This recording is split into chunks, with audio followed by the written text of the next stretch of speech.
Welcome everyone, you may have issues connecting to Xbox Live on your Xbox Series S, and in order to fix it, I'm going to show you some steps. So first of all, what you're going to do, on the Xbox controller, hold down the Xbox logo, and you want to turn off the Xbox Series S console.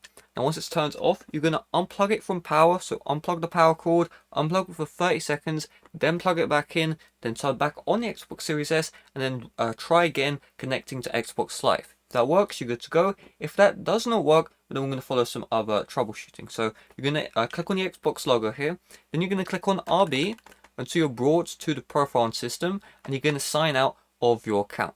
Now what could happen is, you may have done some changes to your account, and those changes have glitched out the account which you currently have on the Xbox Series S. So after signing out, what we're going to try is signing back in. So sign out, then sign back in using basically the same process, and then see whether or not that will work. So if it works, you're good to go. If it doesn't work, well then what we're going to do instead is we could just be in a situation where Xbox Live is down, right? So what I recommend you do is I'll have a link in the description to the Xbox Live status page. And so how this works, if you're wondering, is when Xbox Live is down, a bunch of people report it at once. So if you go on the website and there's a bunch of reports, that means you're not the only person having issues signing into Xbox Live.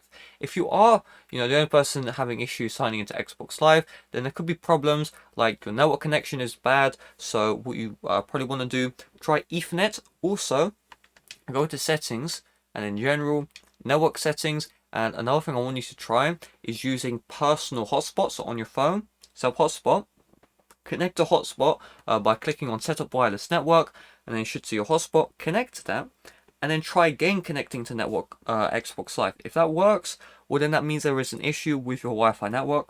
That is something you kind of have to investigate. Is your ISP blocking Xbox Live servers? Are they blocking these ports? That's something you basically have to look into. But a temporary fix for now will just be to use a personal hotspot, and then just like that, you'll be able to sign into Xbox Live without any issues. So that being said, thanks for watching. See you guys later. Bye bye.